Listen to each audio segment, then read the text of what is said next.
শাকিবের সঙ্গে সম্পর্কের গুঞ্জন, মুখ খুললেন ইধিকা। দেশসেরা চিত্রনায়ক শাকিব খানের বিপরীতে অভিনয় করে আলোচনায় আসেন ওপার বাংলার অভিনেত্রী ইধিকা পাল। প্রিয়তমা সিনেমাটি মুক্তির পর দুই বাংলায় খ্যাতি কুড়ান এই অভিনেত্রী।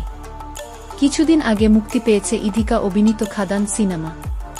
এতে নায়ক হিসেবে পেয়েছেন ওপার বাংলার দেবকে। মুক্তির পর এ সিনেমায় অভিনয়ের জন্য প্রশংসা কুড়াচ্ছেন ইধিকা।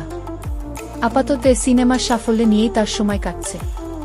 প্রিয়তমা মুক্তির পর গুঞ্জন উঠেছিল বাংলাদেশের সুপারস্টার শাকিব খানের সঙ্গে নাকি প্রেম করছেন ইধিকা। এ খবর ইধিকার কানেও পৌঁছেছিল। এ বিষয়ে ইধিকা পাল ভারতীয় একটি গণমাধ্যমে বলেন, যাদের বিপরীতে অভিনয় করেছি সবার সঙ্গেই তো সম্পর্ক আছে। খানিকটা ব্যাখ্যা করে ইধিকা পাল বলেন, আমাকে কেউ কেউ এত ভালোবাসেন, তাই হয়তো আমাকে নিয়ে বেশি ভেবে ফেলছেন। আসলে আমাকে নিয়ে কোনো গঠনমূলক আলোচনা শুনলে আমি সেটা নিয়ে ভাবি, কিন্তু এই ধরনের রটনায় কান দিয়ে মানসিক শান্তিতে প্রভাব ফেলতে দিলে কাজ করব কখন? তাহলে এই মুহূর্তে ইধিকা পালের রিলেশনশিপ স্ট্যাটাস ঠিক কী? জবাবে ইধিকা পাল বলেন, আমাকে সত্যি যারা ভালোবাসেন তাদের উদ্দেশ্যে বলি, আমি কিন্তু একেবারে সিঙ্গেল। প্রিয়তমা সিনেমা সাফল্যের পর পরিচালক মেহেদী হাসান হৃদয় এই জুটিকে নিয়ে নির্মাণ করছেন বরবাদ সিনেমা।